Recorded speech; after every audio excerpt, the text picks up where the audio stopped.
할렐루야, 새벽기도 나오신 여러분 주의 이름으로 환영합니다. 이 시간 우리 다 같이 찬송가 70장 함께 찬양하겠습니다. 찬송가 70장입니다. 피난처 있으니 환난을 당한 자 이리 오라. 땅들이 변하고 물결이 일어나 산 위에 넘치네 두렵지 않네. 이방이 떠들고 나라들 모여서 진동하라. 우리 주 목소리 한 번만 바라면 천하의 모든 것 망하겠네. 만유주 하나님 우리를 도우니 피난처요. 세상의 난리를 그치게 하시니 세상의 장검이 쓸데없네. 높으신 하나님 우리를 구하니 할렐루야. 괴로움이 심하고 환난이 극하나 피난처 되시는 주 하나님. 아멘.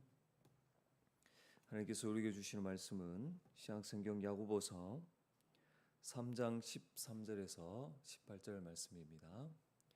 신약성경 야고보서 3장 13절에서 18절 말씀까지입니다.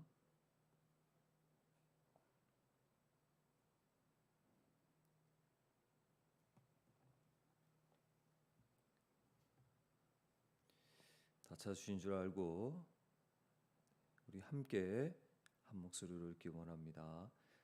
같이 읽겠습니다. 너희 중에 지혜와 총명이 있는 자가 누구냐? 그는 선행으로 말미암아 지혜의 온유함으로 그 행함을 보일지니라.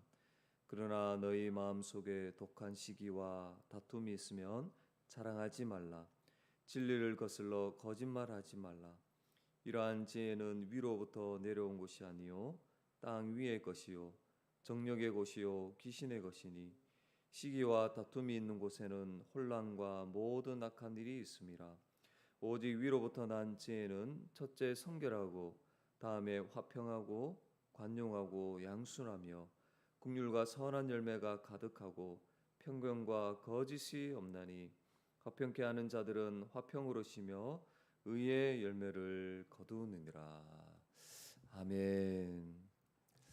우리는 어제 새벽 본문을 살피면서 하나님에 대해서 살피며 은혜를 함께 나누었습니다.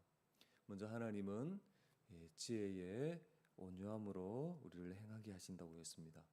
하나님은 허물과 죄로 죽은 우리를 진리의 말씀으로 거듭나게 하셨습니다. 그리고 성령으로 우리 굳은 마음을 제거하시고 새 마음을 주시고 또 그 마음에 하나님의 그 말씀을 새겨 주셨습니다. 그 결과 성도는 하나님이 주신 지혜를 가지고 온유함으로 행하며 말하는 것입니다.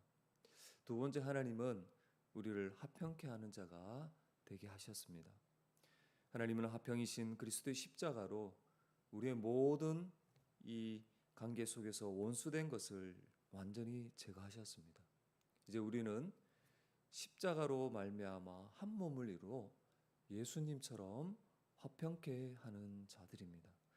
마태복음 5장 9절에도 화평케 하는 자는 복이 있나니 그들이 하나님의 아들이라 일컬음을 받을 것이요. 이 땅에 속한 지혜를 따르지 아니하고 하늘의 지혜를 가진 하나님의 아들로서 화평으로 의의 열매를 거두는 자가 바로 성도인 것입니다. 오늘은 이 본문에서 저자가 강조하는 바를 통해서 중심 메시지를 정리해 보려고 합니다.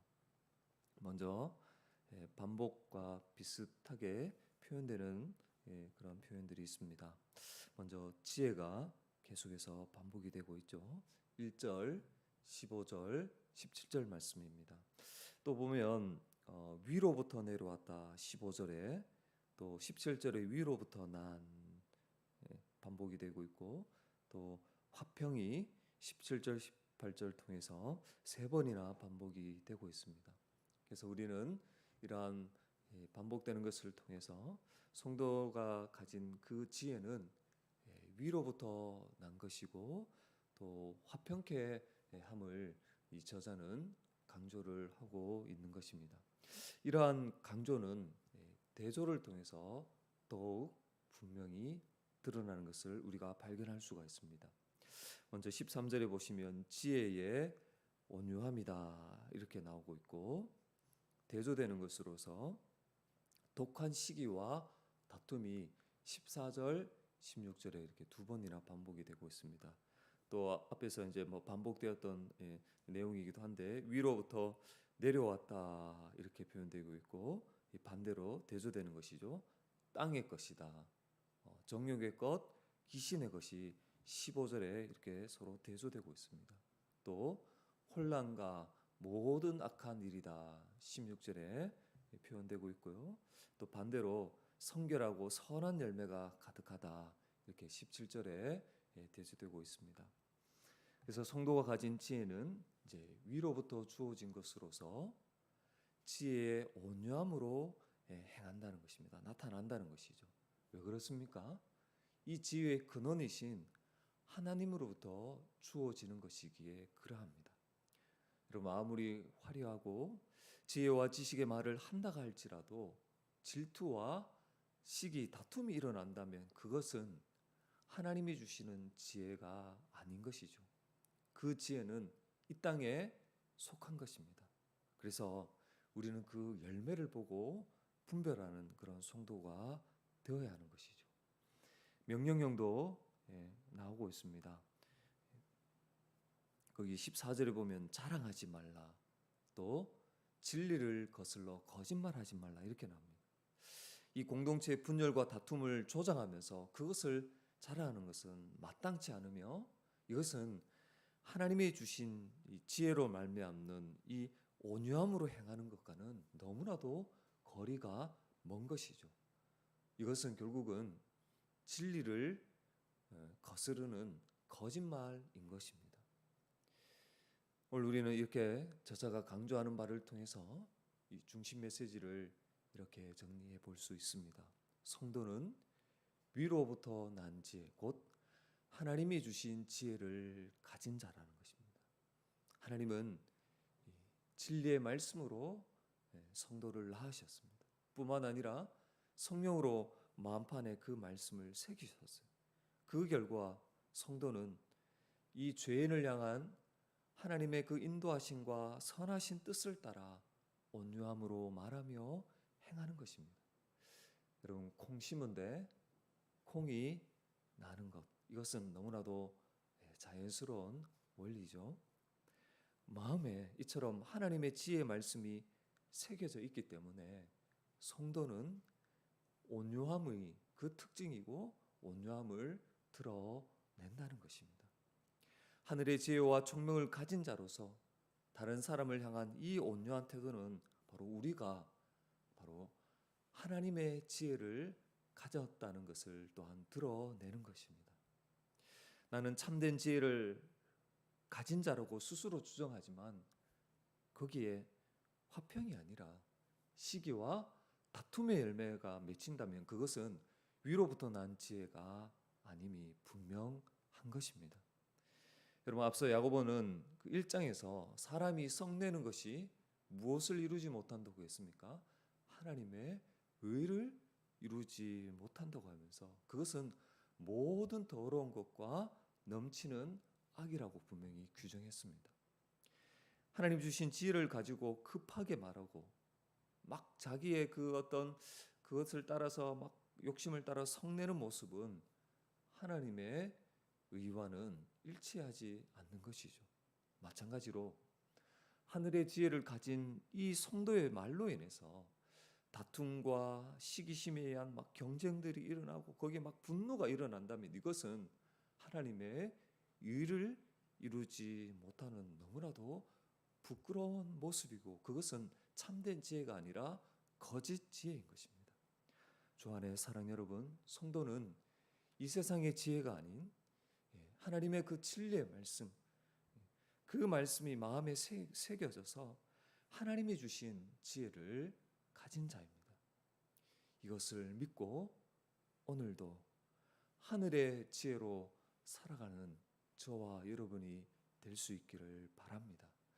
그리스도 안에서 한 몸 되게 하신 것을 귀하게 여기며 이 여러분 하나 되게 하신 것을 결국은 하나님이 주신 지혜를 따라 행하면 그 하나 되게 하신 것을 우리는 잘 지켜갈 수가 있는 것입니다. 온유함으로 행하는 거예요.